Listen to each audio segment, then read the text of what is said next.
Señorías, dignísimas autoridades, expresidente del Parlamento de Canarias, estimado Paulino, vicepresidenta segunda de la mesa. Muy buenos días a todos y a todas. Estimadísimo presidente y excelentísimo presidente de la Sala Segunda del Tribunal Supremo, estimado Manolo, me complace darles la bienvenida al Parlamento de Canarias, a la Casa de la Ciudadanía de Canarias, como nos gusta decir y llamarla, de esta comunidad que hoy acoge una actividad importante, que prolonga el ciclo de conferencias que a lo largo de esta legislatura se han ido sucediendo y que vamos a seguir haciendo, por supuesto, y esperando siempre contar con la aceptación que estas convocatorias han suscitado el interés de todas las personas aquí presentes y también las que nos siguen a través de streaming, a las que también saludamos desde aquí. En esta ocasión recibimos a un canario ilustre, a un canario de pro, a don Manuel Marchena Gómez, presidente de la Sala de lo Penal del Tribunal Supremo, quien nos va a hablar sobre el impacto de las nuevas tecnologías en la investigación criminal. Nacido en Las Palmas de Gran Canaria, allá por el año 59, y licenciado en Derecho por la Universidad de Deusto, Bilbao, en el año 81, 10 años después, se doctoró en esta Universidad de La Laguna con la máxima calificación. Nada extraño, antes al contrario. Será en este caso otro canario ilustre, nuestro presidente del Tribunal Superior de Justicia de Canarias, don Antonio Doreste Armas, quien a continuación detalle los principales rasgos biográficos y la trayectoria profesional de nuestro querido y estimado conferenciante. Pero sí me gustaría destacar que al hablar de Marchena Gómez hay que consignar, entre otros galardones, que en el año 1987 fue el ganador del Premio de Estudios Jurídicos Foro Canario, convocado por el Ilustre Colegio de Abogados de Las Palmas y concedido al trabajo titulado Consideraciones sistemáticas en torno a la Ley del Parlamento de Canarias 1/1985, reguladora del diputado del Común. Consta, por tanto, no solamente por esto, sino por su acreditada y dilatada trayectoria jurídica, el profundo conocimiento que este brillante jurista tiene de la institucionalidad y de la realidad canaria. Su intervención de hoy da continuidad a los testimonios de otros destacados profesionales de la ciencia jurídica y de la justicia que de esta misma tribuna han servido para ilustrarnos sobre cuestiones que interesan al ámbito judicial y en general, pero también al político, parlamentario y, como no, a toda la ciudadanía. ¿Cuál es el impacto de las nuevas tecnologías en los procedimientos de la investigación criminal? La interrogante va a tener respuesta en los contenidos de una intervención que vamos a seguir con muchísima atención. Hoy en día, cuando esos avances tecnológicos están modificando sustancialmente el desarrollo y los ritmos de las actuaciones de la Administración y los sectores como los medios de comunicación, es natural que nos interesen todas aquellas visiones que nos permitan acercar y adentrarnos en la complejidad de los procedimientos y las investigaciones. Reitero la bienvenida, un honor contar hoy con nuestro estimado presidente y tiene la palabra otro también estimado y querido presidente, el presidente del TSJ de Canarias, don Antonio Doreste Armas, para presentar a nuestro querido e ilustre conferenciante. Muchas gracias, presidente del Parlamento, y muchas gracias especialmente por otorgarme el honor, el alto honor, de presentar una persona de la talla de don Manuel Marchena Gómez. Y además en este foro, el Parlamento de Canarias, la casa de todos los canarios, como ella gusta llamar. Primeramente, les reitero la bienvenida que ha hecho la presidenta a todas las autoridades, compañeros, juristas y, en general, los asistentes al presente acto. Leeré primero unos datos biográficos puramente objetivos y fríos de don Manuel Marchena Gómez, que les adelanto es una de las principales figuras, me atrevería a decir la primera, en la doctrina penal en España. Aparte de los datos académicos que avalan este nivel, el examen de grado con máxima calificación, matrícula de honor en la Universidad de Deusto, destaco también en actividad jurídica los distintos destinos que ha tenido, han sido destinos todos ellos de máximo nivel en comparación con la edad a la cual accedió a estos destinos. Estuvo de fiscal de la Audiencia Territorial de Las Palmas, en el Tribunal Superior de Justicia de Madrid, en la Secretaría Técnica de la Fiscalía General del Estado, en la Fiscalía del Tribunal Supremo y en la Sala Segunda del Tribunal Supremo, que es la que al final ha venido presidiendo. En el año 2003 fue nombrado fiscal jefe de la Secretaría Técnica y se convirtió así en el fiscal más joven en la historia del Ministerio Público al llevar asociada aquella designación de promoción a la primera categoría del Ministerio Fiscal durante el tiempo del ejercicio. En el año 2004 fue nombrado fiscal del Tribunal Supremo, siendo adscrito a la sección de lo penal, donde permanecería hasta el año 2007. En el año 2007 fue designado por el Consejo General del Poder Judicial magistrado del Tribunal Supremo, Sala de lo Penal, siendo entonces, otro hito importante, el magistrado más joven del Alto Tribunal, cargo que desempeña en la actualidad en la condición de presidente de dicha sala. Al margen de estos datos puramente profesionales, llamémosle así, como magistrado y fiscal, su actividad académica refuerza su talla de jurista, porque ha sido una actividad académica continuada. Entre 1986 y 1992 fue profesor asociado de Derecho Penal en la Facultad de Ciencias Jurídicas de la Universidad de Las Palmas, su isla natal, y posteriormente, tras desplazarse a Madrid, fue nombrado profesor asociado de Derecho Procesal en la Universidad Autónoma de dicha capital. Ha participado como profesor en la impartición de diversos másters en varias universidades, destaco la de Comillas, la de Ramón Llull, la de La Laguna, la Universidad Rey Juan Carlos y la Universidad Autónoma de Madrid. Además, tiene una proyección docente internacional al haber colaborado en diversos programas internacionales de formación de juristas. Como publicaciones hay que destacar que tiene nada menos en su haber cerca de un centenar de publicaciones. Este volumen ingente en cantidad y en calidad sería explicable en personas que se dedican exclusivamente al ámbito académico, cuando, como hemos visto, comparte además una actividad intensa, profunda y de altas responsabilidades en el campo jurisdiccional. El tener en su haber casi un centenar de publicaciones eleva todavía más el nivel jurídico de don Manuel Marchena Gómez. Como condecoraciones y premios concedidos, ha sido, al margen del premio importante, no solamente por sí mismo, sino por su relación con el Parlamento, el Premio Estudio Jurídico Foro Canario, ha sido también ganador del 10º premio de la Ley de Artículos Doctrinales y además se encuentra en posesión de la Cruz Distinguida de San Raimundo de Peñafort, otorgada en el año 2002 en su categoría de primera clase y actualmente en su máxima categoría, que es la de Gran Cruz. Junto a este currículo académico hay que destacar también la personalidad de don Manuel Marchena Gómez, pero yo, antes de decir un detalle sobre este último aspecto, sí quisiera concluir este relato puramente objetivo de méritos indicando que don Manuel Marchena Gómez no es importante por ser el presidente de la Sala Segunda del Tribunal Supremo, sino precisamente por ser el jurista o de los juristas más importantes de este país, es presidente de la Sala Segunda del Tribunal Supremo. Y por último decía, brevemente, para no quitarle demasiado tiempo a su intervención, quería hacer un pequeño apunte sobre la personalidad de don Manuel Marchena Gómez, con quien compartí, además tuve la suerte de compartir colegio en Las Palmas de Gran Canaria, en los jesuitas, en el Colegio San Ignacio de Loyola. Don Manuel Marchena Gómez es una persona de gran carácter, en el buen sentido de la palabra. Es decir, una persona que tiene criterios firmes y fijos y lo ha demostrado a lo largo de su trayectoria, tanto como fiscal como magistrado. La firmeza de criterios, la seguridad en la actuación jurídica se muestra particularmente en aquellos casos problemáticos en los cuales la decisión judicial se encuentra sometida a una profunda influencia mediática y política. Y en esas ocasiones, don Manuel Marchena Gómez, tanto cuando ha habido que sobreseer un asunto como cuando ha habido que acusar o condenar, ha mostrado en ese aspecto una firmeza, vuelvo a decir, de carácter, una seguridad de criterio que merece un especial elogio. He sido breve, intencionadamente, para permitirle a don Manuel que exponga adecuadamente su interesantísima ponencia. Muchas gracias.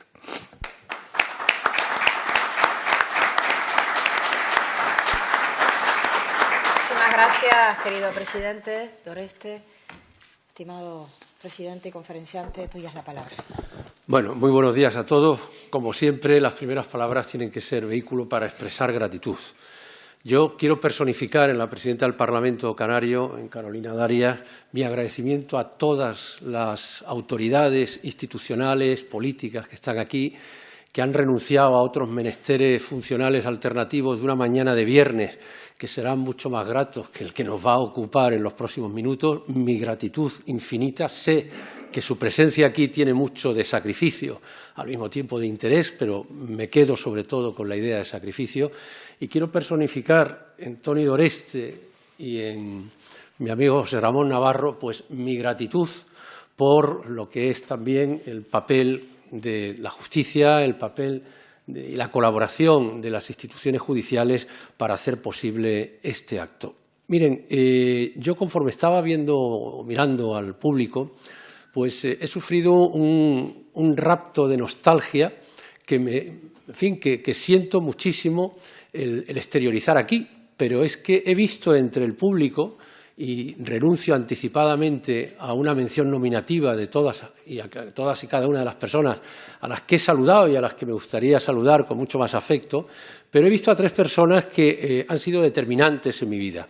Y como ha sido también, tanto Carolina como Toni Doreste han sido tan amables con ese perfil biográfico, pues yo me siento legitimado para exteriorizar esa evocación nostálgica de mis primeros años y quisiera hacer una alusión ahí al fiscal jefe de Canarias, al fiscal superior, Vicente Garrido, porque cuando yo tenía 23 años hablé con un fiscal que estaba recién llegado a Canarias y le dije que yo quería hacer las oposiciones.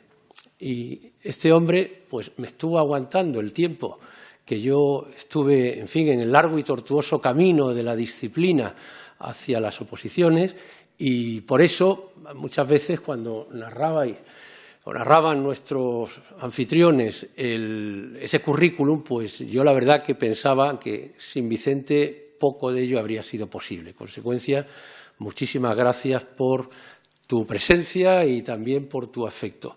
He visto también ahí a Eligio Hernández. Eligio, allá por el año 92, fue nombrado fiscal general del Estado. Enlazó con una tradición histórica que tuvo personajes, pues fíjense, como Melchor de Macanaz, como Jovellanos, y Eligio Hernández me dijo, vente conmigo, tú que has estudiado el Ministerio Fiscal, pues igual podemos abordar, ya desde entonces hablaban de las reformas del Estatuto del Ministerio Fiscal y de las reformas de la Ley de Enjuiciamiento Criminal. Bueno, yo no sé, a veces, Eligio, que hay ocasiones en que pienso, es Eligio quizá el responsable de mi destierro mesetario, y de que cada día me acuerde yo de mi tierra y que diga, ¿qué hago yo aquí? ¿Qué hago por la Nacional 1? Que cuando voy al norte hay un momento en el que identifico Tudanca, que es un área comercial, digo, por allí parece que hay mar. Me da la impresión de que por allí se ve el mar.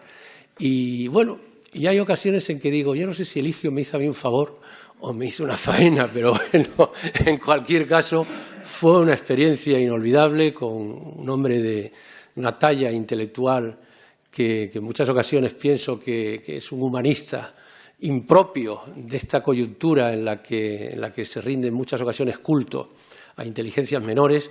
Y allí veo también agazapado a una tercera persona que es mi querido catedrático de Derecho Procesal, don Manuel Morón Palomino.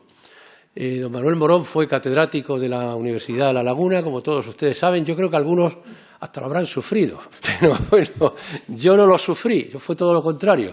Yo tuve la suerte de dirigirme a él para que me dirigiera, que fijara las directrices de mi tesis doctoral, y tuve la suerte de poder contar con él. Él me aguantó durante el tiempo que invertí en la elaboración de la tesis. Recuerdo que nuestros encuentros se desarrollaban en el Hotel Mencey en torno a una buena comida y allí hablábamos del capítulo 4 que había que batizar, Quizá en la introducción había que cambiar alguna cosa.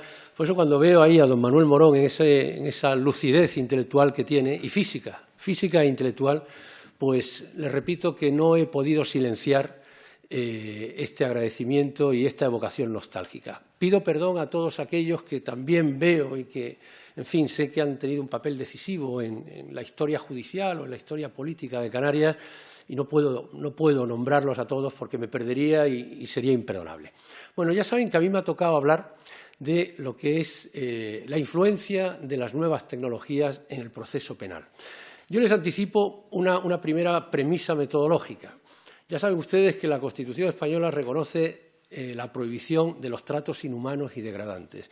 Entonces, yo creo que sería inhumano que yo me extendiera muchísimo en una intervención de estas características un viernes por la mañana. No sería degradante, porque ustedes tienen una dignidad que yo no puedo degradar, pero sí sería inhumano. En consecuencia, yo les invito, como siempre que intervengo en un acto de esta naturaleza, a que hagan ejercicio de esos derechos no declarados, pero que son connaturales a cualquier jurista y, por supuesto, connaturales a cualquier asistente a una intervención de estas características. El primero de ellos es el derecho a la deserción. Es decir, cuando ustedes estén aburridos, no duden en coger el teléfono móvil, hacer como que le llaman y marchar. Incluso, si no necesitan la coartada del teléfono móvil, ustedes no se molesten, que yo no me siento perturbado, sino al revés, digo, hombre, es probable que yo a estas alturas ya hubiera hecho lo mismo. Y luego también no dejen de ejercer su sagrado derecho a la desconexión. ¿En qué consiste el derecho a la desconexión? Pues consiste en aparentar que uno está atento y en realidad estar pensando en sus propias cosas y en sus propios problemas. Estos son derechos legítimos. Yo creo que en una reforma futura del Estatuto de Autonomía, si seguimos por la línea de incorporar una Carta de Derechos, pues podíamos incorporar también estas dos ideas claves, derecho a la desconexión y derecho a la deserción. Dicho esto, ¿por qué es importante hacer unas reflexiones que lo que buscan sobre todo es transmitirle a ustedes mis dudas? Porque aunque les parezca mentira, yo estoy inmerso en un mar de dudas porque todo lo que está relacionado con la investigación de las nuevas tecnologías, la investigación penal basándose en las nuevas tecnologías, es algo que efectivamente lo que suscita son muchísimos interrogantes. Miren, en la exposición de motivos de la reforma que se hizo recientemente de la Ley Orgánica 13/2015, hay una frase que a mí me parece que es una frase antológica. Dice: la ley de enjuiciamiento criminal no ha podido sustraerse al paso del tiempo. Y es que es verdad, quienes han tenido ocasión de bucear en la ley de enjuiciamiento criminal se darán cuenta que ese ministro de Justicia que tenía nombre de estación de metro madrileño, que es don Manuel Alonso Martínez, la estación de Alonso Martínez de allí, en la plaza de Alonso Martínez, pues este hombre, el tipo de delincuente en el que pensaba era en el asesino que normalmente por un problema de tierras, de lindes, cogía un día la hoz y se la clavaba, un hacha y se lo clavaba a su vecino colindante para arreglar un problema que se había perpetuado incluso por generaciones. Alonso Martínez pensaba en ese tipo de delincuentes. Si ustedes ven las pruebas periciales, la autopsia, todo está pensando en una delincuencia violenta, en una delincuencia casi de persona física a persona física, y en otro tipo de atentados contra el patrimonio, robos, hurtos, y todo eso estaba regulado de una manera, hombre, que inspiraba ese sentido decimonónico de esa regulación, pero que en cualquier caso era un instrumento eficaz para lo que entonces había que investigar. ¿El problema cuál es? Pues el problema fundamental que se plantea ahora es que Internet, que ha supuesto una sacudida conceptual a la tranquilidad de los juristas en el principio de territorialidad, en el anonimato con el que en muchas ocasiones se cometen delitos amparados en la red, en unas formas de comunicación personal, de intercomunicación, que eran inimaginables con el paso del tiempo, y esto ha provocado que falten instrumentos legales, que falten instrumentos jurídicos, porque los que teníamos eran manifiestamente insuficientes. Fíjense, ustedes tienen que pensar que hasta el año 1988, la ley de enjuiciamiento criminal no usaba la palabra teléfono. Contemplaba otro tipo de comunicaciones, las comunicaciones telegráficas y telefónicas, y estas eran las que en un momento determinado el legislador consideraba que había que interceptar porque en ocasiones los delincuentes se comunicaban por teléfono o por telegrama. Fíjense, yo recuerdo hace mucho tiempo dando una clase de Derecho Procesal en la Autónoma, y cuando explicaba esto, recuerdo que pedí entre los alumnos si alguno de ellos había escrito alguna vez una carta. Eran jóvenes de 18, 19 años, y la verdad es que se miraron todos entre ellos buscando a alguien que hubiera escrito alguna vez una carta. Yo decía, bueno, pero cuando les hablo de una carta, quiero decir un sobre, un folio, un sello, que vamos al buzón, y la verdad es que no había nadie. Bueno, pero al fondo levantó la mano una chica que yo creo que su mirada soñadora ya reflejaba bien a las claras qué tipo de cartas, porque yo creo que podían ser hasta perfumadas por la sonrisa con la que ella reconoció ante sus compañeros: yo escribo cartas. Yo le aseguro que esta chica, a partir de entonces, se convirtió un poco la friki de la promoción, porque era la que escribía cartas. Y allí todo el mundo lo que se comunicaba era con WhatsApp, con teléfono móvil, en fin, con mensajería instantánea, que si Facebook, que si Instagram, en fin. Y claro, dije a continuación, oiga, ¿y quién ha escrito alguna vez un telegrama? Yo les aseguro que ya no estaban buscando a la friki, estaban buscando al extraterrestre. O sea, a ver quién era el alumno de la Universidad Autónoma que había escrito un telegrama. Y les aseguro que nadie había escrito un telegrama. ¿Cuál es el problema fundamental? Pues que las comunicaciones postales y las comunicaciones telegráficas eran las únicas que hasta el año 1988 contemplaba la Ley de Enjuiciamiento Criminal. ¿Qué es lo que sucedió? Pues que España estaba haciendo algo que no dejaba de ser una extravagancia. Los jueces estaban acordando, los jueces de instrucción, interceptaciones telefónicas con la cobertura analógica que le daba. Hombre, el teléfono se parece a la carta, también se parece algo al telegrama. Luego, si el legislador nos permite interceptar telegramas y cartas, ¿por qué no vamos a interceptar teléfonos?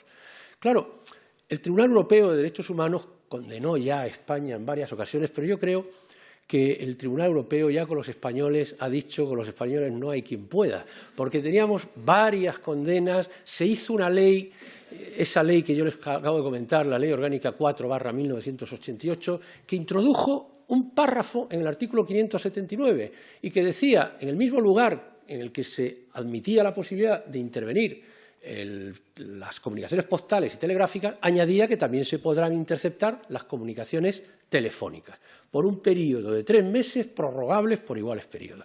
Y se añadía algo especializado respecto de los casos en los que se tratara de una investigación por delitos de terrorismo. Bueno, ¿el problema cuál es?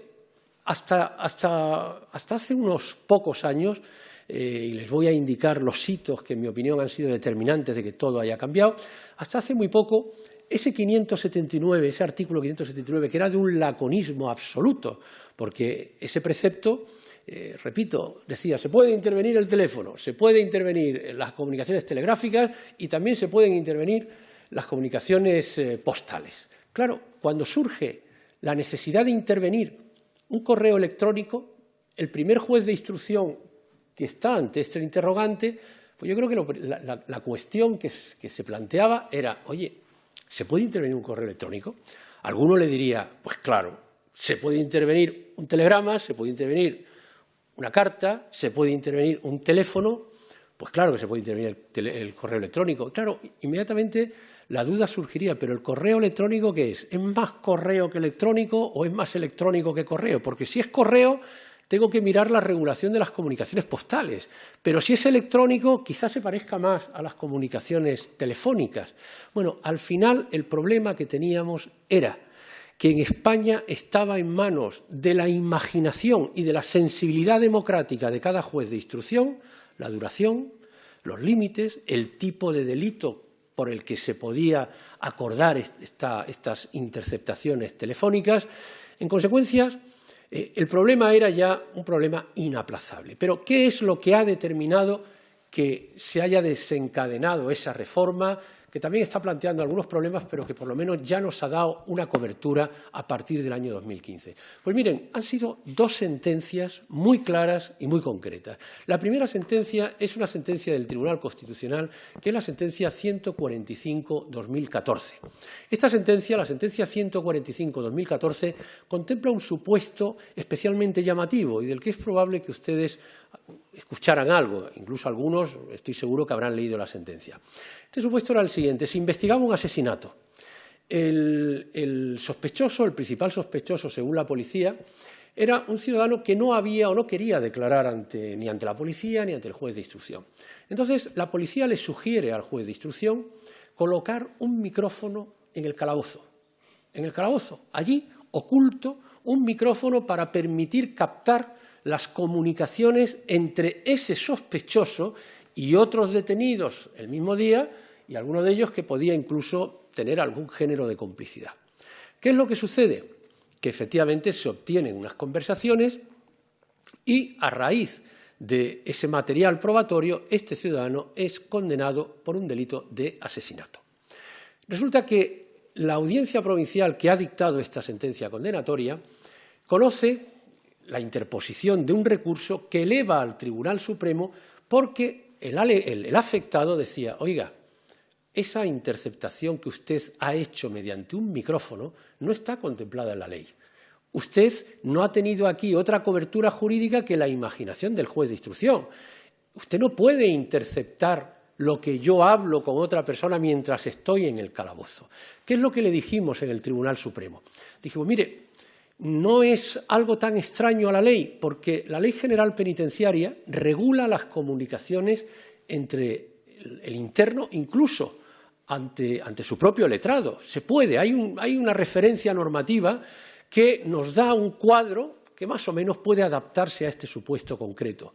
Además, esto contó con autorización judicial y, en definitiva, esa interceptación es válida. Bueno, llegó el Tribunal Supremo y en esa sentencia 145/2014, ¿qué es lo que dice el Tribunal Constitucional? Dice, miren, evidentemente se puede interceptar un teléfono, evidentemente se puede colocar un micrófono en unas dependencias policiales, pero ¿sabe usted lo que pasa? Que para colocar un micrófono en unas dependencias policiales no basta con el artículo 579, no basta con lo que dijo Alonso Martínez y lo que añadió el legislador en 1988. Eso implica una vulneración tan directa de los derechos fundamentales que eso tiene que tener una cobertura normativa, tiene que tener un reflejo legal que en esas fechas no tenía. Entonces, lo que hace el Tribunal Constitucional es otorgar el amparo y declarar la ilicitud por falta de cobertura normativa de esa conversación y de los elementos que arrojaba desde el punto de vista probatorio. Para su tranquilidad, aunque sé que están muy tranquilos, pero si alguno estaba intranquilo y dice, oye, ¿y salió absuelto el asesino? No, porque el Tribunal Constitucional decía que, pese a todo, aún suprimiendo mentalmente esas conversaciones, había elementos de prueba sobrados para proclamar y respaldar el juicio de autoría. Entonces, esta sentencia fue una llamada de atención sobre que faltaba algo en el derecho español. Necesitábamos una cobertura normativa y ustedes verán el efecto que tuvo esta sentencia y lo habrán visto, insisto, algunos incluso es posible que hayan leído la sentencia, pero otros lo habrán visto hasta en la tele, porque inmediatamente, a raíz de esa sentencia, al menos 40 jueces de instrucción en España dieron un paso al frente y declararon la nulidad de diligencias que ellos habían acordado de colocación de un micrófono. Y uno de los casos es el que todos ustedes vieron, el de la sospecha de asesinato de una niña oriental por sus padres adoptivos, que Antena 3 sacó en televisión la conversación grabada en el calabozo entre el padre y la madre. Pues fíjense, el juez de instrucción tuvo que declarar nula esa conversación y a partir de ahí seguir una instrucción que ya no podía basarse en esos elementos de prueba. Claro, el legislador tuvo que decir, oye, que hay investigaciones en marcha de una especial seriedad y podemos encontrarnos con este problema. Pero ustedes dirán, bueno, era una sentencia del Constitucional, fueron solo 40 jueces de instrucción, ni más ni menos, los que se vieron afectados.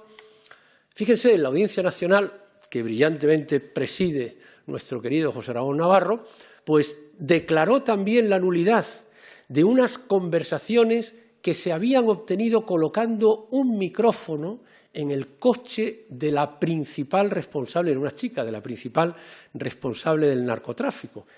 Esta chica, como ya tenía antecedentes penales y sabía que su primera condena había venido como consecuencia de las conversaciones telefónicas, ¿qué dijo? Yo no hablo por teléfono. Y como la policía sabía que no hablaba por teléfono, le dijeron al juez, mire, la única forma es colocarle un micrófono en el coche. Y eso fue lo que permitió desarticular una de las más importantes bandas de narcotráfico, era fundamentalmente de hachís, en España. Bueno, pues aquí, sin embargo, no había otros elementos colaterales, otros elementos corroboradores, y esto provocó la absolución de esta mujer por falta de cobertura normativa.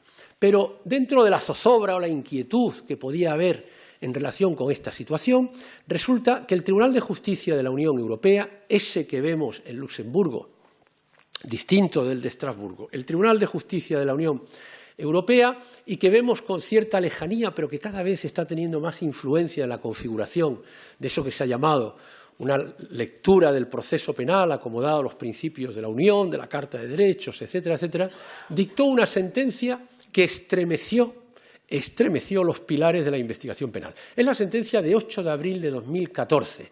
El Tribunal de Justicia de la Unión Europea, en esa sentencia de 8 de abril de 2014, declara ni más ni menos que la nulidad radical y absoluta de una directiva, la Directiva 24/2006. Y ustedes se estarán planteando, si no se lo plantean tampoco importa, pero imaginen que alguno se ha planteado, ¿y a nosotros qué nos afecta una directiva? Bueno, pues que se haya declarado nula esa directiva. Pues sí, amigos, sí nos afecta, y de una manera directísima. ¿Por qué?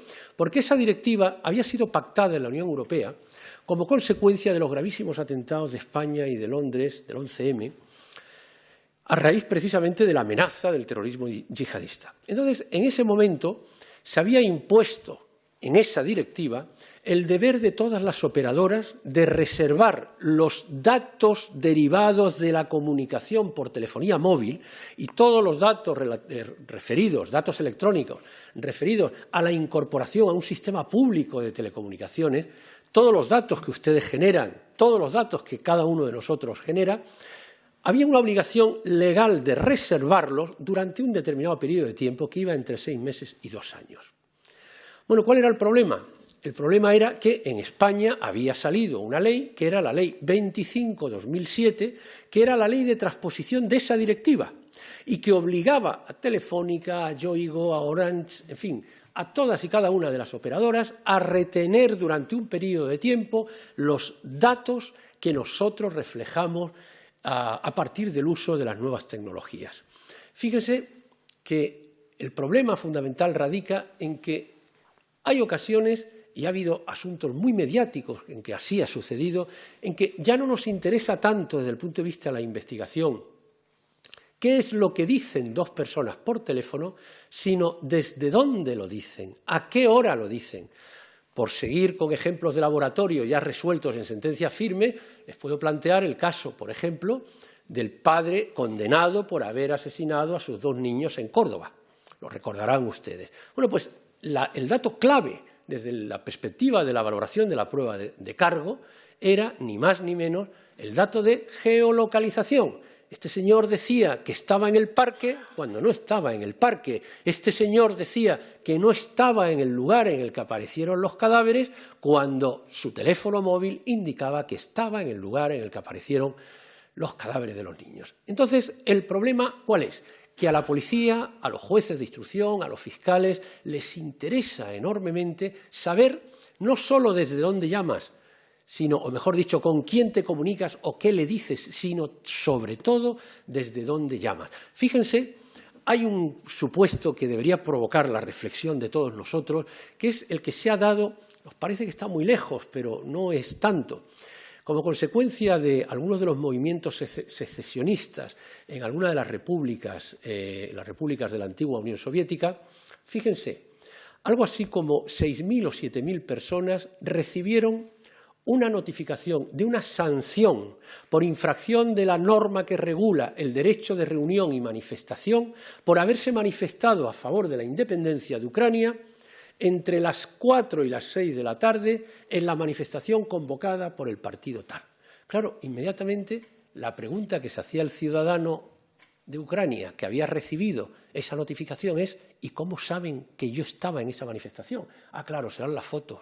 No, se pidió los datos de localización a las proveedoras de servicio y se dijo, mire, todo el que esté entre las 4 y las 6 de la tarde en la calle principal, y fíjense, con un margen de exclusión de las aceras para evitar incriminar a los ciudadanos que no estaban ocupando la vía, sino que estaban exclusivamente paseando por las aceras.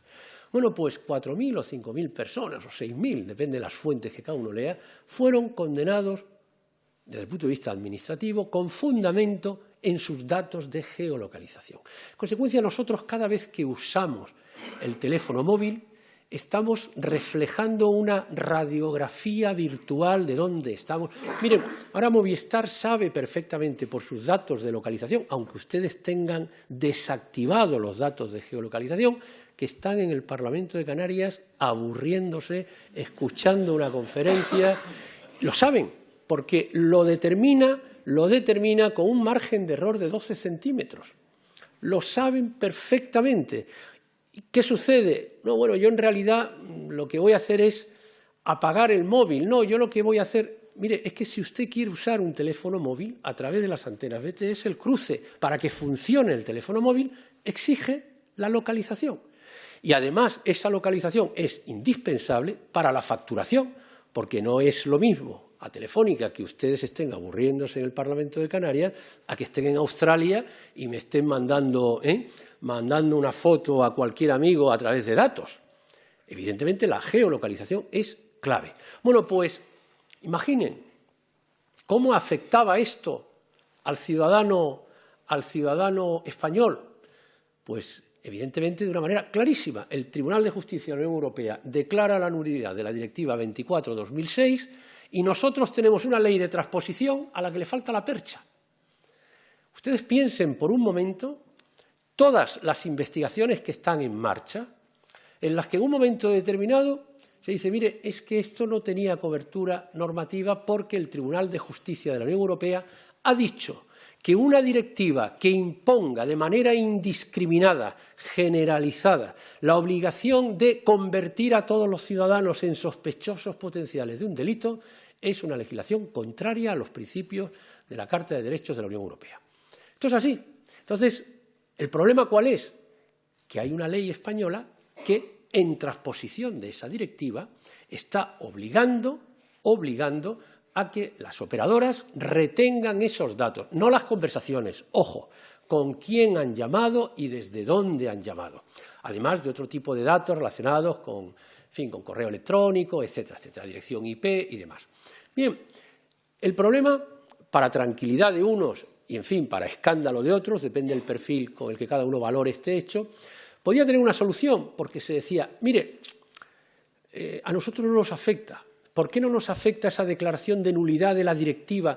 Porque nosotros tenemos una ley de transposición, que era la ley 25/2007, que no cae en los errores que la directiva sí incurría y que han determinado la nulidad por el Tribunal de Justicia de la Unión Europea. Por ejemplo, el Tribunal de Justicia de la Unión Europea, ¿qué es lo que vino a decir?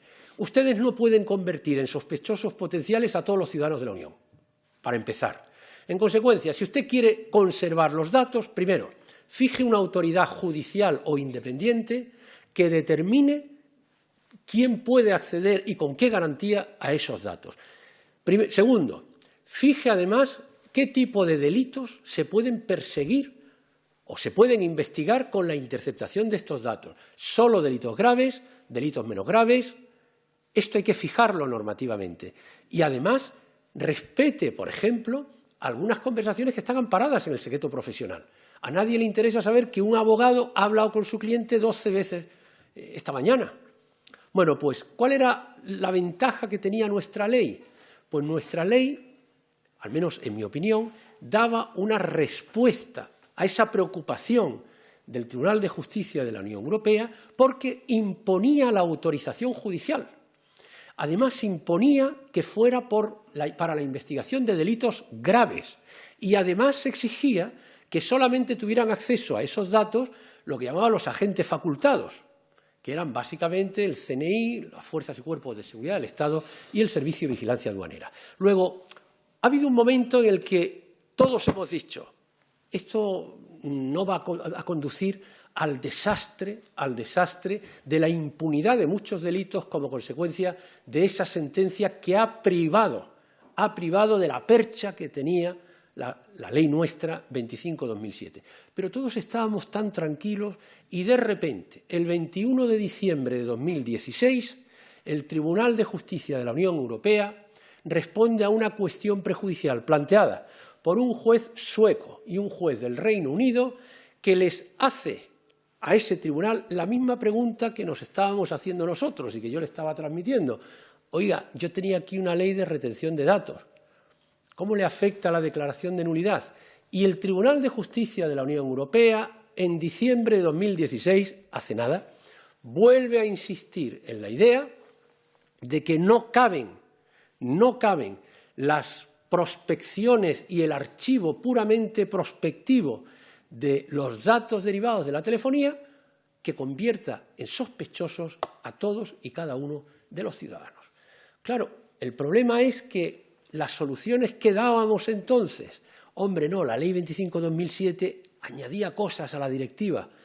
Ahora, con esta segunda sentencia, hay ya sectores de la doctrina, incluso de la propia práctica judicial, que están reclamando una urgentísima reforma de la Ley de Enjuiciamiento Criminal para evitar, no ya que un recurso al Tribunal Supremo o al Tribunal Constitucional, no, si no hace falta eso. Mañana el juez de ICOS de los Vinos presenta una cuestión prejudicial ante el Tribunal de Justicia de la Unión Europea y él solo, con independencia de lo que diga el Tribunal Superior de Justicia de Canarias, con independencia de lo que diga la Audiencia Provincial y con independencia de lo que diga el Tribunal Supremo, puede obtener una sentencia interpretativa del Tribunal de Justicia de la Unión Europea que diga lo que ha dicho para la legislación del Reino Unido y la legislación sueca. Yo les aseguro que es positivo que se hayan activado las alarmas, pero a mí me da la impresión que en España todavía el exceso de garantismo para algunos que supuso la Ley 25/2007, éramos el único país europeo, o de los pocos, en fin, no digo el único porque quizás comete un error, de los pocos países europeos que exigían autorización judicial para la cesión de esos datos. El resto de los países bastaba que la policía lo pidiera o el Ministerio Fiscal lo pidiera. Bueno, pues fíjense, esa decisión judicial que fue entonces criticada por su garantismo es lo que puede salvar la ley ahora frente a lo que constituye el desenlace para otros Estados miembros. Bien, entonces yo les quiero decir, y voy a hacer una aproximación casi telegráfica a las novedades más importantes, les quiero señalar lo siguiente. Fíjense, yo creo que es muy positivo que ya el viejo artículo 579 de la Ley de Enjuiciamiento Criminal se haya convertido en un precepto al que acompañan otros muchos preceptos que son los que integran los artículos 588 bis, 588 ter, quater, quinquies, sexties, octies, que ya la Ley de Enjuiciamiento Criminal está creciendo en horizontal, con excrescencias, a través de una numeración que es, yo siempre me acuerdo de los pobres opositores, ¿no? Lo difícil que es acordarse de un artículo, pues imaginen el 588 ter J. Entonces, y ya se tiene que decir párrafo segundo, pues entonces ya es de mérito. Bien, en cualquier caso, ¿cuáles son las novedades más importantes? Y yo les aseguro que voy a tardar muy poco en exponerlas. Miren, la primera novedad es que lo que se ha hecho fundamentalmente es establecer una proclamación normativa de los principios que tiene que tener el juez en consideración a la hora de autorizar una medida de estas características. ¿Cuáles son? Principio de proporcionalidad, principio de necesidad. Oiga, acuerde esa medida si es necesario, porque estas medidas tienen un gran impacto en ese círculo de exclusión que cada uno de nosotros sienta frente a los demás, frente a los poderes públicos, frente a los conciudadanos. Entonces, establece una enumeración de los principios que deben inspirar la tarea del juez de instrucción. Claro, desde el punto de vista de la técnica legislativa dices, oye, ¿y de cuándo el legislador proclama principios? Los principios se inducen a partir de una regulación concreta y los proclama normalmente la jurisprudencia constitucional, la del Tribunal Supremo. Bueno, en este caso, a mí me parece que es fundamental recordarle al juez de instrucción, oiga, usted tiene aquí unos instrumentos muy poderosos, pero no se olvide del principio de proporcionalidad, del principio de necesidad y, sobre todo, de los principios de especialidad y excepcionalidad. Esto es importante. Además, se han establecido los supuestos en los que se puede acordar una medida de estas características. Ya no se habla de la intervención telefónica, sino de la intervención telemática. Ya se trata de acceder a los datos derivados del uso de la telefonía como del uso de Internet, es decir, de las comunicaciones que mezclan telefonía e Internet. Entonces, se ha establecido una numeración de los presupuestos que son indispensables para que se pueda acordar esta medida. Tiene que tratarse de un delito que esté castigado con una pena que al menos en su mitad superior alcance los 3 años. Situarnos en un ámbito cuantitativo que, si lo hubiéramos fijado, si se hubiera fijado por el legislador en 5 años, pues igual dejabas fuera de la posibilidad de intervenir o de acceder a estos datos algún tipo de delincuencia que, sin embargo, estaba castigado con pena de 6 meses a 3 años. Además, se tiene que tratar de un delito de organización criminal, banda armada o terrorista, y de un delito que se ha cometido a través de las vías de Internet. Fíjense, se ha dicho, oye, ¿y por qué no habéis hecho, o por qué no ha hecho el legislador una numeración, una enumeración de los delitos mediante los cuales en su investigación se puede justificar una intervención de estas características? En Alemania, por ejemplo, es así. Si dice, mire usted, señor juez, usted puede acordar una intervención telefónica para estos delitos, A, B, C, D, E, F. Esto da mucha seguridad. ¿Cuál es el problema? Yo estoy seguro que los alemanes no se parecen a nosotros cuando hacen un listado. Entonces, estoy convencido que nosotros a los 2 meses nos habríamos dado cuenta que se nos ha olvidado alguno. Entonces, con las dificultades del consenso, oye, que quiero añadir un delito que es fundamental, provocaría la suspicacia, seguro, bueno, pero ¿y este por qué querrá ahora añadir este delito que se les ha olvidado? Aquí hay gato encerrado. Bueno, pues yo creo que era mejor establecer esos presupuestos y no una numeración que podía dar lugar a que se nos olvidara alguno. Además, se ha regulado aquello que antes no tenía una regulación satisfactoria. Se ha establecido un período máximo de 18 meses para la interceptación telefónica. Ustedes tienen que pensar que ha habido juzgados que han tenido durante 6 años intervenido un teléfono.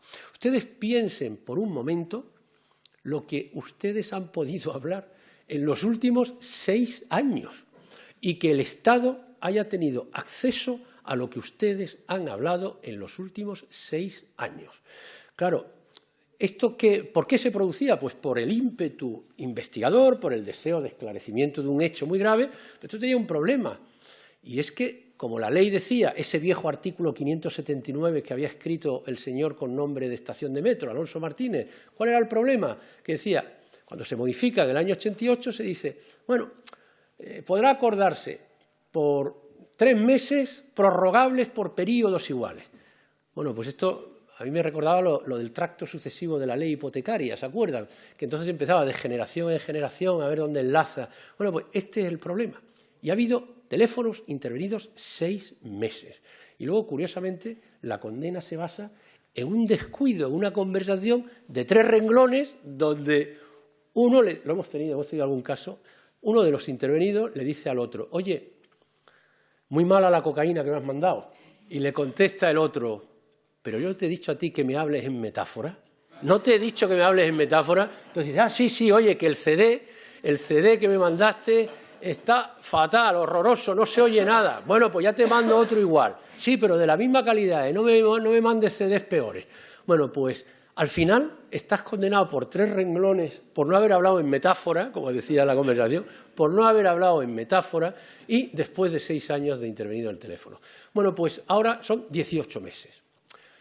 Es un periodo que a mí me parece que es lo suficientemente amplio para obtener diligencias de investigación primero y de prueba después, pero que debería incluso interpretarse ese plazo máximo de acuerdo con los principios de proporcionalidad. No vale obtener la verdad a cualquier precio, ¿eh? Bien, ¿qué se ha hecho además de la fijación de nuevos plazos y demás? ¿Qué se ha hecho? Mire, por ejemplo, se ha hecho una regulación del GPS. El GPS, ustedes saben que es un instrumento que permite la localización de un ciudadano. Ya no estamos hablando de la localización derivada del uso de la telefonía, no, esa es otra. Ahora el GPS es una medida de investigación autónoma que la policía, con autorización judicial, pone, por ejemplo, en el vehículo del malo, en el vehículo del sospechoso. Bueno, a nosotros nos había llegado en el Tribunal Supremo muchísimos casos en los que de repente un buzo de la DEA o un buzo de la policía colombiana adosaba a un barco un GPS. Un barco que traía 3 toneladas de cocaína. Y de repente cuando estaba en aguas internacionales, una noche de luna llena, llegaba un helicóptero de los GEOS o del Servicio de Vigilancia Aduanera, que hay helicópteros silenciosos, hay que coger y, imaginen ustedes, la operación se pone encima, cuando está toda la tripulación durmiendo, se pone encima del barco, asaltan el barco e interceptan la droga. Bien, gran éxito policial, lo aplaudimos, pero llega el juicio y dicen, oiga, el buzo aquel de la DEA que puso el GPS tenía autorización judicial del fiscal o del juez estadounidense o del juez colombiano. Mire, es que en aquellos países no se necesita la autorización judicial. Dice, no, hay una sentencia del Tribunal Europeo, del Tribunal Supremo americano, además con un voto particular de la magistrada Sotomayor, que dice que la Constitución americana exige, para tener localizado por el FBI a un ciudadano, autorización judicial. Y claro, uno dice, ¿qué hacemos? Bueno, pues al final el Tribunal Supremo respondió a estas alegaciones con un argumento que yo creo que es, iba a decir digno de aplauso, pero no aplaudan a ustedes. Pero por lo menos era un argumento imaginativo, porque el Tribunal Supremo dijo, ¿de cuándo un barco tiene intimidad? Oiga, lo que teníamos localizado era el barco. A mí el grumete, el cocinero, el jefe de máquinas, me da exactamente igual que esté ahí o que esté en cualquier otro sitio. Y el Tribunal Supremo había dictado numerosas sentencias dejando bien claro que el GPS no necesitaba autorización judicial, porque se ponía un barco y lo que se perseguía era la carga del barco, y el barco, por definición, hasta hoy no tiene intimidad. Bien, ¿cuál era el problema? Que esto chocaba pues, con lo que es la jurisprudencia norteamericana, el Tribunal Europeo de Derechos Humanos ya empezaba a hacer guiños en este sentido y el legislador ha exigido autorización judicial. Esta es una de las novedades. Otra de las novedades, le voy a contar dos más y nos damos por terminada la intervención. Otra de las novedades, una cosa especialmente llamativa, que es la utilización de mecanismos de control remoto de un ordenador. Es decir, ahora la ley permite, con cobertura legislativa, lo que permite ni más ni menos es la utilización de un software por la policía que esclaviza el ordenador del malo, el ordenador del sospechoso. Claro, esto imagínense lo que representa. Es una invasión absoluta, pero una invasión que en determinadas ocasiones puede estar muy justificada. Pero de lo que se trata es que, precisamente, la justifique su necesidad, la justifique un juez de instrucción. Y luego se trata también de establecer una regulación de la utilización de micrófonos. ¿Se acuerdan del caso del 145/2014? Bueno, pues efectivamente se ha regulado eso que provocó la declaración de nulidad de la colocación de ese micrófono. Y se exige, en todo caso, autorización judicial. Fíjense que no está sometida a un plazo. Y alguno ha dicho, bueno, esto significa que como la intervención telefónica tiene plazo, como el GPS tiene un plazo de 3 meses, como, en fin, hay otras diligencias que tienen plazo, esto significa que la colocación de un micrófono no necesita plazo. Pues no es así. Lo que quiere decir la ley es que solo puede acordarse la utilización de ese micrófono para un encuentro concreto y determinado entre los dos malos, entre los dos sospechosos. Es decir, la policía le tiene que decir al juez, mire, van a ir a cenar a tal sitio, porque lo hemos interceptado por teléfono, la reserva que ha hecho en el restaurante tal. Y entonces se coloca el micrófono en el momento en el que están comiendo dos personas que están planeando un determinado delito. El problema, en mi opinión, se ha planteado no con esto, que siempre que esté sometido a eso, a la autorización judicial, pues, en fin, tienes la garantía de proporcionalidad, etcétera, etcétera. El problema se ha planteado con la colocación de esos micrófonos, incluso de cámaras, en el domicilio del sospechoso. Esto ya está autorizado. O sea, el malo que sea muy malo, puede llevarse la sorpresa de que la policía, con autorización judicial, le instala un micrófono en su despacho o en su propio domicilio. En mi opinión, aquí el legislador, creo yo, que fue demasiado lejos por lo que les comento. En el proyecto de ley se decía que esta medida solo podía justificarse en la investigación, y decía textualmente, de delitos de extrema gravedad. Delitos de extrema gravedad. Claro, podríamos pensar, ¿y por qué? Bueno, pues fíjense ustedes la diferencia que hay entre la expectativa de impunidad que uno tiene, la expectativa de privacidad más que de impunidad, a veces de privacidad e impunidad, cuando habla por teléfono frente al momento en el que uno cierra la puerta de su casa. Cuando alguien va a hablar por teléfono, siempre hay algo que te dice, oye, esto lo hablamos en persona. Ustedes no, porque son buena gente y estoy seguro que no tienen secretos, pero esto lo hablamos en persona. Porque parte de la base de que el soporte técnico te lo está dando alguien que es un tercero. Pero cuando tú le das el portazo a la puerta de tu domicilio, tú ahí tienes una expectativa de privacidad absoluta. Fíjense además que cuando se interviene un teléfono, ese teléfono puede captar las conversaciones de Carolina y mía. Pero si a mí me colocan o a Carolina le colocan un micrófono, que no es el caso, en su domicilio, tiene un problema, que es que van a escuchar a su marido, a mi mujer, a mis hijos, a la suegra, a todo el que pasaba por allí, al novio de la hija. Claro, es que la intimidad afecta a toda la familia. Por eso el proyecto decía para la investigación de delitos de extrema gravedad. ¿Qué fue lo que sucedió? Pues que en el dictamen consultivo, el dictamen previo que hace el Consejo General del Poder Judicial, dijo algo que a mí me pareció muy llamativo. Dijo, el concepto de delitos de extrema gravedad es excesivamente elástico y habría que concretarlo más. ¿Qué hizo el legislador? Pues muy bien, como si fuera una escucha telefónica. Y claro, ya tenemos el problema de que se ha equiparado dos realidades ontológicamente distintas. No es lo mismo escuchar lo que dos personas dicen que meter un micrófono, y no se lo pierdan, y una cámara en el propio domicilio. Y esto es una posibilidad que está ahí al alcance de cualquier juez de instrucción en quien hay que confiar para que precisamente todo sea acorde con ese principio de proporcionalidad, necesidad y excepcionalidad al que antes habíamos aludido. Yo he comentado que la Constitución prohíbe los tratos inhumanos y es el momento de que yo guarde silencio después de agradecerles que, en fin, que no hayan ejercido su derecho a la deserción y que si han ejercido el sagrado derecho a la desconexión, yo no me he dado cuenta, con lo cual eso significa que lo han ejercido pues perfectamente. Muchísimas gracias. Bueno, muchísimas gracias, querido presidente.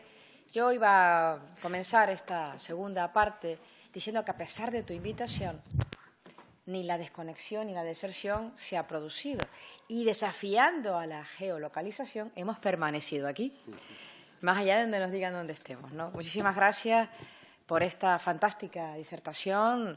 Yo creo que nos ha mantenido en la atención permanente porque lo ha sabido hacer magistralmente. Por tanto, gracias doblemente, no solo por el contenido de la misma, sino por hacerlo de una manera tan amena que ya antes le decía, cuando estábamos charlando previamente, y me lo va a permitir que ahora lo comente públicamente, que yo tenía un reproche que hacerle. Es que en mi época de estudiante yo fui privada de recibir sus clases porque él estaba en turno de tarde y yo en turno de mañana, con lo cual hoy lo vuelvo a lamentar todavía más no haberlo podido disfrutar de aquel entonces, pero estoy convencida que tendremos mucha ocasión de seguirlo disfrutando sus doctas, estas lecciones magistrales como la que ha hecho en el día de hoy. Ustedes, si quieren, tienen la palabra ahora. Tenemos un micrófono y si ustedes se lanzan y siguen desafiando a la geolocalización y a no marcharnos, pues yo creo que nuestro querido presidente está en disposición de contestar a algunas preguntas que se le formulen. Yo encantado, pero les anticipo que hemos pactado que las preguntas difíciles las contesta Toni Doreste, ¿eh? O sea que... Bueno, él ha dicho que está un poco que no, que te lo deja para ti. Encantado. ¿Alguien se anima? Sí, si es tan amable y dice un momentito, por favor, que le llevan el micro y dice su nombre y la pregunta. Hola. Buenos días, mi nombre es María José. Don Manuel, yo quisiera preguntarle al hilo de su interesantísima conferencia o charla, porque ya hablamos los demás y es una charla, me planteo dos cuestiones. En relación con la intervención telemática, usted ha dicho, si no le he entendido mal, que tiene un periodo máximo de intervención de 18 meses. A mí se me plantean dos cosas, o dos cuestiones, mejor dicho. Una, si en la misma causa, sobre la misma persona, es posible otra intervención de otro plazo máximo de 18 meses, con lo cual eso se podría, siguiendo la reflexión, llevándola al máximo, se podría convertir en que pudiera durar 6 años.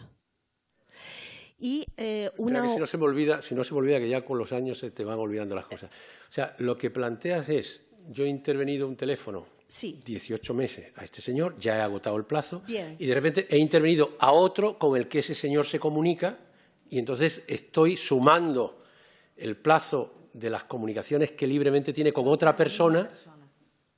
Ese es un supuesto. Y otro supuesto es, yo he agotado, no he conseguido nada, pero y en esa misma causa, con esa misma persona, si se me planteara nuevamente una intervención un poco más adelante, si se podría repetir. Yo creo que no es posible. Pero, mire, aquí, como siempre digo, la doctrina se divide y la jurisprudencia es vacilante, ¿eh? Pero esto significa que ese plazo está concebido como un plazo de máximos. De tal manera que lo que se ha obtenido fuera del plazo, en principio, tendría que ser un plazo, tendría que ser un contenido de las conversaciones no utilizable, en principio. Ahora, tengamos en cuenta también otra cosa. Ojo que las garantías han entrado a partir de los hechos posteriores al 6 de diciembre de 2015. Esto significa que si tenemos un juicio en el que hay un teléfono que ha sido intervenido durante 2 años, en principio la idea de someter a esa limitación, a la nueva limitación, conversaciones anteriores, aunque es un tema cuestionado, porque dice, oiga, es que aquí hay algo más que un plazo. Aquí el legislador está diciendo cuándo es legítimo por el poder del Estado inmiscuirse en las conversaciones. Esto no es un problema de plazo, esto es un problema de contenido material de un derecho fundamental.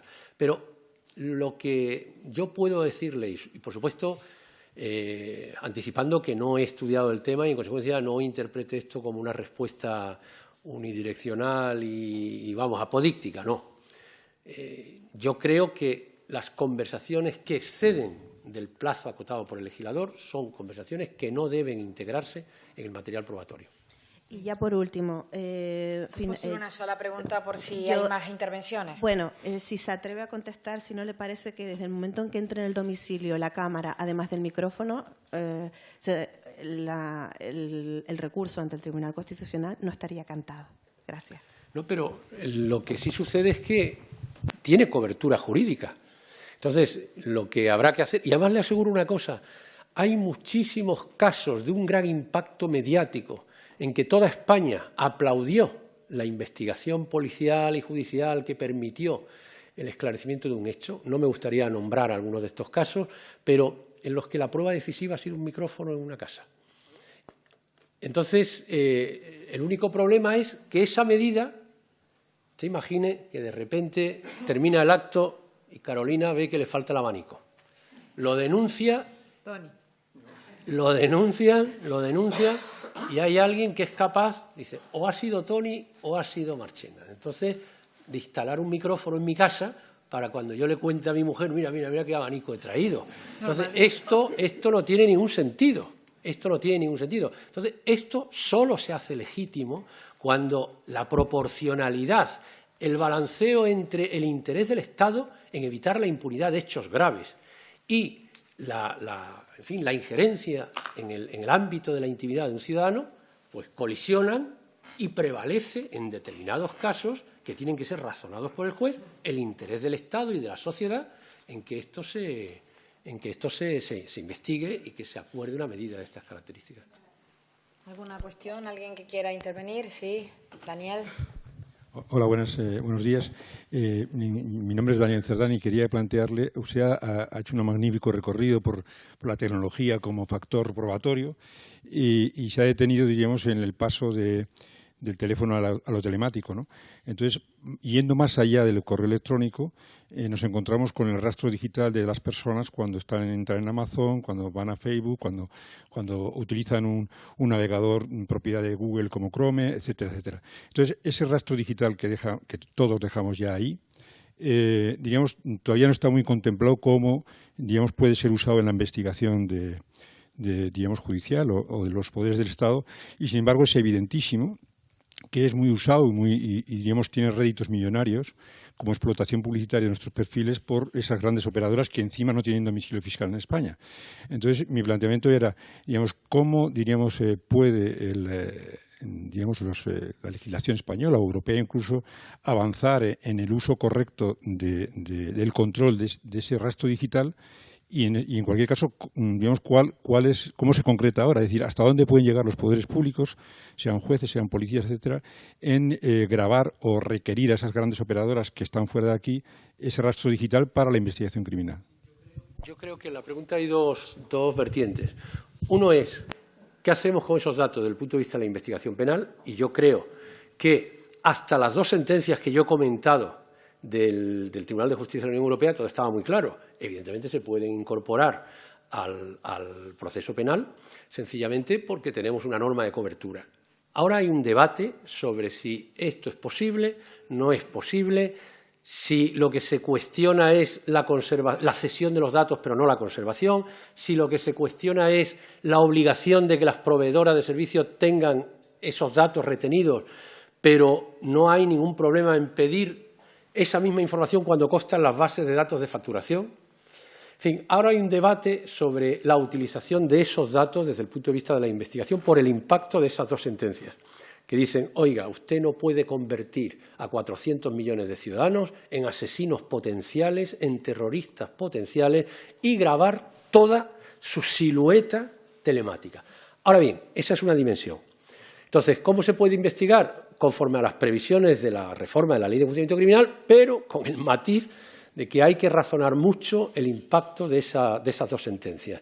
Pero luego está la otra parte, que es para fines comerciales. Esto yo creo que tendría que tener un tratamiento adecuado en el ámbito de la materia de protección de datos, porque eso consiste en hacer un acopio de todos los datos. Imaginen ustedes por un momento, si yo compro el billete, una tarjeta, se sabe perfectamente que me he venido aquí. Si me voy a un hotel, pues se sabe incluso si tenía cama individual o cama doble. Si además también. Si además he encargado a las 4 de la mañana pues champán, pues igual hasta es posible saber que en fin, que no me fue mal la noche. Pero todo esto va dejando un rastro que evidentemente con fines comerciales. Mire, el otro día escuchaba que con el paso del tiempo, y no estamos hablando de muchas décadas, el transporte aéreo va a ser gratuito. Dice, bueno, ¿pero cómo va a ser gratuito? Que sí, que va a ser gratuito, que a las grandes compañías aéreas lo que les interesa es la información de datos que usted le proporciona durante un vuelo, por ejemplo, de 10 horas, un paso por el aeropuerto para alquilar un coche, un paso, en fin, en las tiendas duty free para adquirir, que esa información vale más que lo que constituye el transporte aéreo. Con lo cual, esto, que está siendo ya objeto de estudios de mercado, etcétera, etcétera, pues puede ser consecuencia de una negociación política que baje, no, que digo que consiga subir en fin, la ayuda en las tasas de transporte interinsular, o puede ser fruto también de lo que es el mayor valor de esos datos frente al precio del transporte aéreo. Y esto no es ciencia ficción, esto está escrito y lo dicen responsables, altísimos responsables de compañías aéreas. ¿Alguna consideración más? Nada más que felicitarle por su amenidad y su magnífica exposición. Me llamo Juan Ignacio Moreno Luque. Yo, un apunte de ignorante en la materia, pero que me ha dejado, porque todo el tiempo, mientras usted estaba hablando, mantenía una tensión dimensional entre lo que es la documentación que se obtiene para valor probatorio y la documentación que se obtiene para valor de investigación, porque son campos distintos, ¿no? Entonces, la pregunta es sencillísima para usted, pero yo no la tengo nada clara, ¿no? ¿Qué ocurre si en el plazo de los 18 meses a una persona que le han dado una autorización al juez para investigar droga, pues no aparece en sus conversaciones, ni nada de lo que se está viendo en el interior de la casa, ¿no? Ningún rastro de que este señor sea un comerciante de droga o un yonki o lo que sea. Pero, por ejemplo, se adivina que es un pederasta infantil o es un contrabandista, algo totalmente distinto a lo que para lo que se le había dado la autorización, ¿no? Toda esa información que está dada, está adquirida, la adquiere la policía en aras a una autorización. ¿Qué valor tiene? ¿Valor tiene? No se le puede considerar para nada o se le puede considerar para abrir una nueva investigación? Vamos a ver, de entrada ningún juez otorga una autorización por 18 meses. Te la otorga por un mes o te la otorga por 3 meses, prorrogables. Entonces, un juez de instrucción, transcurridos los 3 meses, al que la policía le diga, mire, no hemos escuchado absolutamente nada.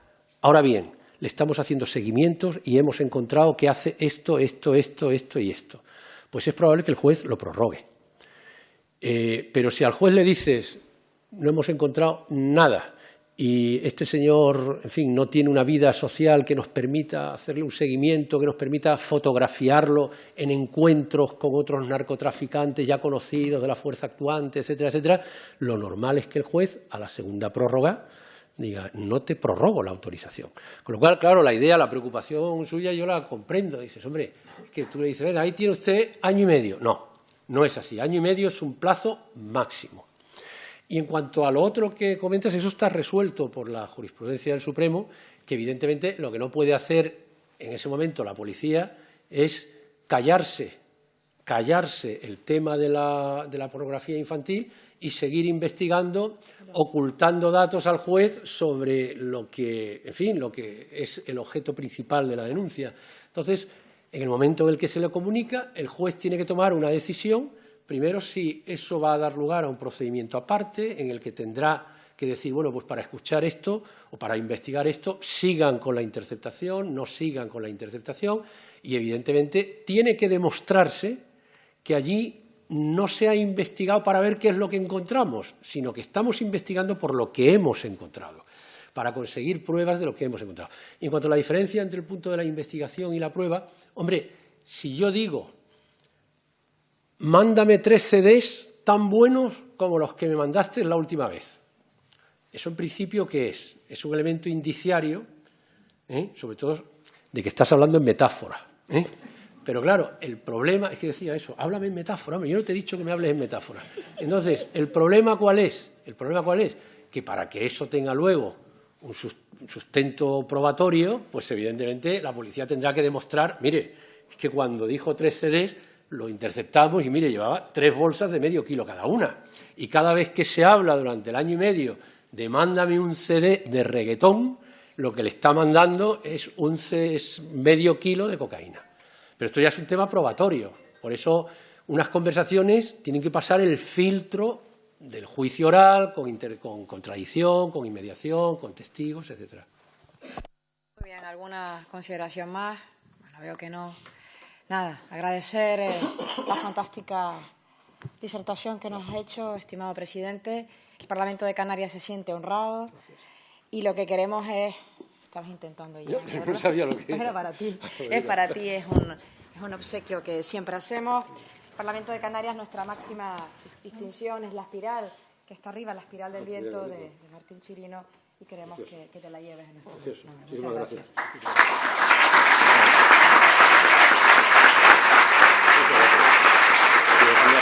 No, va todo. Muchísimas gracias a todos y hasta la próxima. Gracias.